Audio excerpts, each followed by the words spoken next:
মনীষালা রান্নাঘর ব্লগসের তরফ থেকে তোমাদের সবাইকে আবারও অনেক অনেক ভালোবাসা ও ওয়েলকাম জানিয়ে আজকের কাজকর্মগুলো শুরু করছি। এখন বাজে সকাল 8টা। তো 8টার সময় দেখো বাড়িতে কেউ নেই, আমি একাই। কারণ কি ছেলে স্কুলে গেছে, হাজবেন্ড গেছে দোকানে। তো এখন আমি নিজের মতো করে চা বানাবো, তারপরে চাটা খেয়ে কিন্তু ওই যে কাজে লেগে পড়বো। কারণ সকালের যে কাজগুলো সেগুলো কিন্তু করে নেওয়া হয়ে গেছে, কারণ ছেলে স্কুলে গেছে, ছেলের টিফিন করা, হাজব্যান্ডকে টিফিন দেওয়া সমস্তটাই করে নিয়েছি, তার সাথে বাসি কাজগুলোও করে নিয়েছি। আর এখন দেখো যে সকাল থেকেই কিন্তু গ্যাসের প্রবলেম হচ্ছিল, তাই জন্য এই যে 2 দিন ধরে কিন্তু গ্যাসের ট্যাবলেট খেতে হচ্ছে। তাই জন্য সবার প্রথমে একটা গ্যাসের ট্যাবলেট খেয়ে নিলাম, তারপর বসিয়ে দিলাম চা। তো চা বসিয়ে এদিকে খই নিয়ে বসে পড়লাম। আমার বড় যা আমাকে খই দিয়েছিল কিছুটা, কিন্তু খইগুলোর মধ্যে এত ধান ছিল। তো আমি তো খই খেতে অনেকটাই ভালোবাসি, তাই জন্য চাটা বসিয়ে একটু খই বেছে নিলাম নিজের জন্য। তো যাই হোক, খই আর মুড়ি মিশিয়ে চা খেতে আমার এত ভালো লাগে কি বলবো তোমাদের। তো যাই হোক, এদিকে দেখো একটু নিজের মতো করে চা করে নিলাম, তার সাথে দিলাম গরুর দুধ, তারপরে পাউডার দুধ, সমস্তটা দিয়ে একদম স্পেশাল করে চা করে নিলাম। দেখো এদিকে গ্যাসে কষ্ট পাচ্ছি, তারপরেও কিন্তু দুধ চা খাচ্ছি। তো যাই হোক, চা খেয়ে তারপরে চায়ের বাসনগুলো ধুয়ে নিয়ে আসলাম। দেখো কত কাজকর্ম, কাজ যেমন শেষই হতে চায় না। সকাল থেকে যেই কাজ শুরু হয় একদম রাতে ঘুমানোর আগ পর্যন্ত কাজই করতে হয়। তবে কাজগুলা করতে কিন্তু একদমই আলসে লাগে না। অবশ্য বিয়ের প্রথম প্রথম যখন কাজ করতাম তখন কিন্তু বড় আলস্যে লাগতো।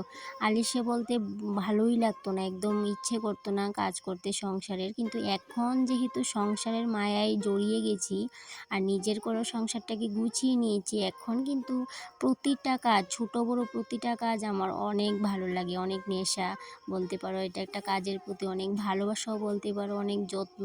তো সেক্ষেত্রে এই যে ভালোবাসার কারণেই আমি আমার সংসারটাকে সুন্দর করে কিন্তু গুছিয়েও নিতে পেরেছি। দেখলে তো, চা খাওয়ার পরে কিন্তু একটুকু রেস্ট করে নিয়ে এই যে কাজে লেগে পড়লাম। কারণ ওই যে বললাম, রান্নাঘরে একটু ময়লা হলে আমার একদমই ভালো লাগে না, তার সাথে এলোমেলো কিছু জিনিস আমার একদমই ভালো লাগে না। রান্নাবান্না তো ঠিক, রান্নাবান্না যদি তোমাদের সাথে শেয়ারও না করি, কিন্তু রান্নাবান্না কিন্তু ঠিকই করতে লাগে। প্রতিটা মেয়েকেই কিন্তু রান্নাঘরে রান্নাবান্না করতে লাগে। সেটা যদি কাউকে দেখানো নাও যায়, তারপরেও কিন্তু রান্নাবান্না ঠিক করতে লাগে। কিন্তু এই যে গুছানোর ব্যাপারটা, সেটা যদি আমরা অফ ক্যামেরায় যদি নাও করি, সেটা কিন্তু কেউ দেখতে আসবে না। কিন্তু রান্নাটা যদি নাও করি, সেটা তো আর চলবে না, রান্না কিন্তু ঠিক একটা মেয়েকে করতেই হয়। তো অনেক সময় তোমাদের সাথে রান্নাটা হয়তো বা শেয়ার করি না, কিন্তু রান্না না শেয়ার করলেও রান্না কিন্তু ঠিক করতে লাগে। এই যে কিছু কিছু কাজ আছে মেয়েদের, সেগুলো কিন্তু ওই যে না চাইলেও করতে হয়, কাউকে না দেখানোর হলেও সেগুলা করতে হয়। আর এদিকে দেখো, কাজ করতে করতে আজকে কি কাণ্ড করলাম। এই যে দেখতে পাচ্ছ কাপটা, যে কাপটা দিয়ে ছেলেকে হরলিক্স দিই সবসময়, সেই কাপটাকেই না হাত থেকে ফেলে ভেঙে ফেললাম। তো যাই হোক, পছন্দের একটা কাপ, তো সেই জন্য ফেলে দিতে ইচ্ছে করলো না, এই ভাঙা কাপটাকেই ঘরে নিয়ে আসলাম, আবার কিন্তু সাজিয়ে রেখেও দিলাম। যদিও বা ভাঙা কাপ বা ভাঙা কোনো কিছুই ঘরে রাখতে নেই, তবু মনটা যেন কেন মানছিল না, তাই যেন ভাঙা কাপটাকেই তুলে নিয়ে আসলাম আর সেটাকে আবার সাজিয়ে রেখেও দিলাম। তার সাথে কি হয়েছে বলো তো, এই যে আমার এখানে 6টা কাপ দেখতে পাচ্ছ, এই 6টা কাপের মধ্যে আজকে সন্ধ্যার সময় না আরেকটা কাপ ভেঙে গেছে। তো যাই হোক, আজকে আমি ভাবছি যে কি হলো, আজকে শুধু কাপ ভাঙছে। তো সেটা মানে খারাপ লাগছিল যে এত শখ করে 6টা কাপ নিয়ে এসেছিলাম, তো 6টা থেকে একটা ভেঙে গেল, হয়ে গেল 5টা, তার সাথে বড় কাপটাও ভেঙে গেছে। তো মনটা তো একটু খারাপ ছিল, এই শখের জিনিস যদি নষ্ট হয়ে যায়, ভেঙে যায়, সবারই কিন্তু খারাপ লাগে। তারপর মন খারাপ করে আর কি করব, কাজ তো করতেই হবে। তাই জন্য এই যে এদিকে দেখো, এই র্যাকটাকে কিন্তু অনেক দিন হলো গুছানো হয়নি, তার সাথে কিন্তু অনেকটা ময়লাও হয়েছে। তার সাথে এদিকটাই একদম মাকড়সার জালে ভরে গেছে। আর ভাবলাম এই সাইডটা তো আজকে ভালো করে পরিষ্কার করে তবেই এই সাইডটা গুছিয়ে নেব। আর যেহেতু মাকড়সার জালটা ক্যামেরার সামনে কিন্তু দেখা যায় না, তোমরা কিন্তু একদমই দেখতে পারবে না, কোনো জালই দেখতে পারবে না, কিন্তু এদিকে এত মাকড়সা হয়েছে, আমি বুঝি না কেন ক্যামেরার মধ্যে মাকড়ের জালগুলো দেখা যায় না। তো যাই হোক, দেখা যাক কিংবা না যাক, নিজের তো খারাপ লাগে। তাই জন্য আজকে যেহেতু বুধবার, তাই জন্য কিন্তু এই যে ঘরটাকে ঝেড়ে নিলাম বলতে মাকড়ের জালগুলো ছাড়িয়ে নিলাম। তারপরে দেখো র্যাকটাকে ভালো করে মুছে নিলাম। তারপর এই সাইডটা একটু ডেকোরেশন করার ইচ্ছা আছে, কারণ কি প্রতিনিয়তই তো একটু চেঞ্জ করার চেষ্টা করি, তবে ওই যে জিরো বাজেটে হয়তোবা আমার এই রান্নাঘরটা টিনের হতে পারে, হয়তোবা কি আমার টিনের রান্নাঘরটা, এই যে জোড়াতালি দেওয়া ঘরটা, এই ঘরটাকেই কিন্তু সাজিয়ে গুছিয়ে রাখার কিন্তু আপ্রাণ চেষ্টা করি আমি। যতটুকু পারি নিজের থেকে কিন্তু গুছিয়ে রাখার চেষ্টা করি। ওই যে টাকা পয়সা থাকলেই যে গুছিয়ে রাখতে হবে এমনটা তো না, তাই জন্য কিন্তু সবসময় একটু চেষ্টা করি সুন্দরভাবে পরিপাটি করে গুছিয়ে রাখার। আর এদিকে দেখো, এই যে উপরের তাকে এই বাটিগুলো ছিল এতটা নোংরা হয়েছে, সেগুলো কিন্তু না ধুয়ে আজকে আর রাখবো না, সেই প্ল্যানে কিন্তু নামিয়ে নিলাম। তারপর এইদিকে দেখো, এই যে সেদিন দেখতে পেয়েছিলে যে আমি আমার এই প্লাস্টিকের ঝুড়িটার মধ্যে এই যে জেবরিনা গাছগুলোকে লাগিয়েছিলাম, দেখো একটু বড় হয়ে গেছে, বেশি দিন কিন্তু লাগেনি, বেশি থেকে বেশি 2 থেকে 3 দিন হবে। তো ভাবলাম এই গাছগুলোকে আমি এখন থেকে রান্নাঘরেই রাখবো, কারণ এইগুলো আমি রান্নাঘরের জন্যই লাগিয়েছিলাম। তো তাই জন্য গুনা তার দিয়ে এই যে এইভাবে করে একটা হ্যাঙ্গিংয়ের মতো করে নিলাম, কারণ কি হ্যাঙ্গিং না করলে কিন্তু রাখার মতো কোনো জায়গা ছিল না, তাই জন্য কিন্তু আমাকে হ্যাঙ্গিংটা করতেই হলো। আর হ্যাঙ্গিং করে অনেকক্ষণ সময় কিন্তু ভাবছিলাম কোথায় রাখা যায়, তো সবার শেষে ভাবলাম না এই সাইডটাতে রাখি। তো এই যে হ্যাঙ্গিং করার জন্য গুণাদারটা ব্যবহার করলাম, সেটা না দেখতে ভালো লাগছিল না, তাই জন্য এই যে গিফটের পেপার নিয়ে নিলাম একটা, আর সেই পেপারটা দিয়ে এইভাবে করে আমি গুণাদারটাকে পেঁচিয়ে পেঁচিয়ে একটা সাজির মতো করে নিলাম, যাতে করে দেখতে বিশ্রী না লাগে, তাই জন্য। আর পরে কিন্তু ভালোই লাগছিল, অতটাও খারাপ লাগছিল না। তো নিম্নবিত্ত হতে পারি, কিন্তু নিম্নবিত্ত হয়ে আমি লাখ টাকার স্বপ্ন কখনোই দেখি না, কিন্তু লাখ টাকার স্বপ্ন না দেখেও এই যে জিনিসটা আজকে আমি আমার কিচেনে সাজিয়ে রাখলাম, নিজের হাতে করে গুছিয়ে নিজের হাতে করে ডেকোরেশন করে এখানটায় সাজালাম, সেটাই কিন্তু আমার কাছে লাখ টাকার জিনিস।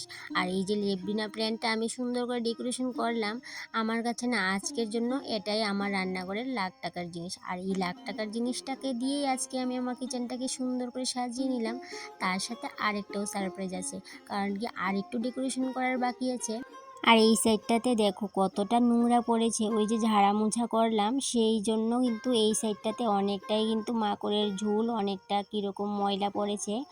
তার সাথে বেসিনটাতেও কিন্তু অনেকটা নোংরা পড়েছে। তো যাই হোক, বেসিনটাকে আমি পরে পরিষ্কার করে নেব, এখন আপাতত জল দিয়ে পরিষ্কার করে নিয়েছি।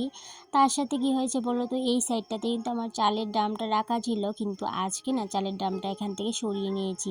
ভাবলাম কি এখন থেকে আর চালের ড্রামটা এই জায়গাটাতে রাখবো না, কারণ কি চালের ড্রামটা এই জায়গাটাতে রাখলে আমার না অনেকটাই অসুবিধা হয় এদিকে আসা যাওয়া করতে, তাই জন্য এখান থেকে সরিয়ে নিলাম, নিয়ে ওই যে টেবিলের নিচে রেখে দেবো। আর তার সাথে দেখো এদিকে এই চেয়ারটা রাখবো ভেবে চেয়ারটাকে একটু ভালো করে মুছে টুছে পরিষ্কার করে নিচ্ছি। তার সাথে এই যে বালতিগুলোও কিন্তু অনেক দিন হলো মোছা হয়নি, তাই জন্য মুছে করে সুন্দর করে মুছামাছি করে পরিষ্কার করে নিয়েছি। আর এই যে আজকে আমার রান্নাঘরের এই যে প্রধান অতিথি, এই জেব্রিনা প্ল্যান্টটা, কারণ কি আজকে ভাবলাম না একটু অন্যরকম ডেকোরেশন করি, কারণ সব সময় তো এটাকে আমি এখানে রাখতে পারবো না, কেন কি এগুলাকে তো বাইরেও বার করতে হয়, কারণ কি একটু আলো বাতাসে যদি না রাখি তাহলে গাছগুলোও কিন্তু সুন্দরভাবে গ্রো করে না, তাই জন্য কিন্তু সময় সময় করে আমি সব গাছগুলোকে কিন্তু বাইরে নিয়ে রাখি, আবার ওই যে সময় করে কিন্তু রান্না করেও নিয়ে আসি। তো অরিজিনাল প্ল্যান্টগুলোরে তো অনেক যত্ন করলাম, এবার আর্টিফিশিয়াল প্ল্যান্টগুলোকেও কিন্তু একটু ঝাড়ামোছা করে জায়গা মতো রেখে দিলাম।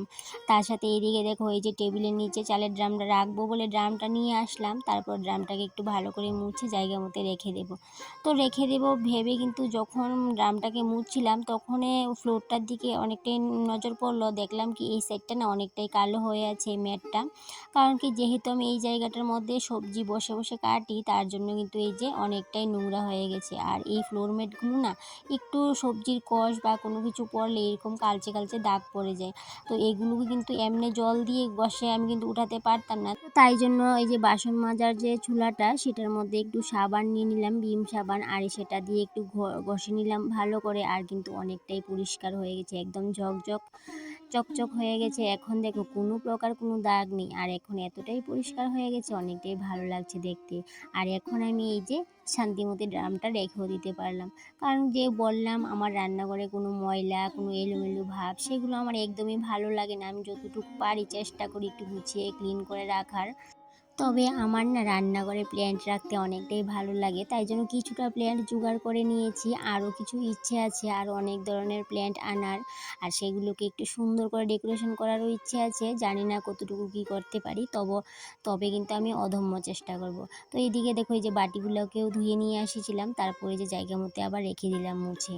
আর এদিকে দেখো যেহেতু আজকে আমি আমার রান্নাঘরটাকে সুন্দর করে সাজিয়ে নিয়েছি, এখন কিন্তু এই যে কোনো কিছু যদি কেউ এলোমেলো করে আমার কিন্তু একদমই ভালো লাগবে না। তাই জন্য যেহেতু নিজে হাতে কাজ করি তাই জন্য কিন্তু অতটাও এলোমেলো হয় না, কারণ কি ঘরে তো আমার এক্সট্রা কেউ নেই যে এলোমেলো করে দেবে। তবে সেক্ষেত্রে কিছুটা কিন্তু এলোমেলো হয়েই যায়, আর এলোমেলো হলে সেটা আমি আবার সময় মতো করে ঠিকও করে নিই। তো যাই হোক, এদিকে দেখো ঘরের সমস্ত কাজবাজ কমপ্লিট। এখন ঘরটাকে ভালো করে ঝাড় দিয়ে নিব, নিয়ে ঘরটা মুছে নিলেই বেশ ঘরের সমস্ত কাজ কমপ্লিট। তারপরে কিন্তু রান্না বান্না কিন্তু এখনও হয়নি, ওই যে স্নান করব, পুজো দেব, তারপরে সে রান্না করব।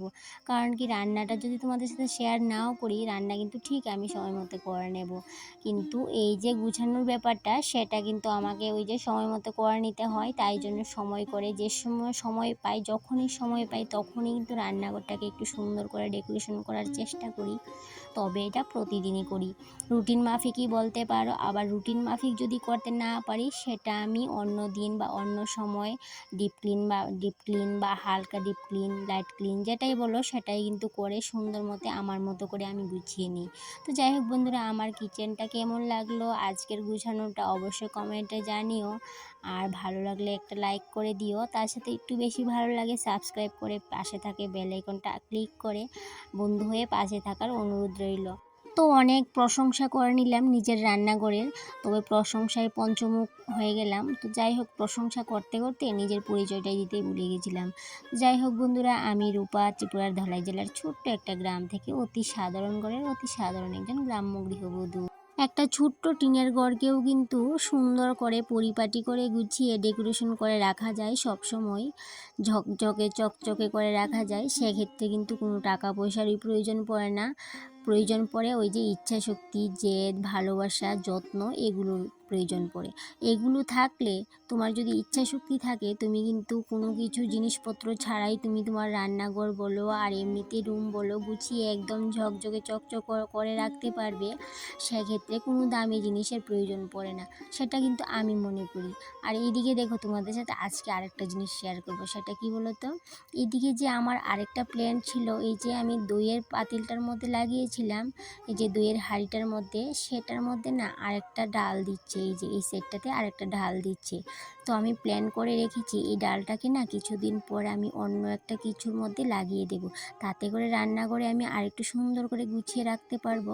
কারণ প্ল্যানটা আমার অনেক ভালো লাগে, তাই জন্য কিন্তু এই যে প্ল্যান করে নিয়েছি। আর এদিকে দেখো, আমার এই প্ল্যানটার মধ্যে না একটা মাকড়, খুব সুন্দর মাকড়টা বসে আছে। তবে সত্যিই কিন্তু মাকড়ের কালারটা অসম্ভব সুন্দর ছিল, তবে ক্যামেরার মধ্যে বোঝা যাচ্ছে কিনা জানি না।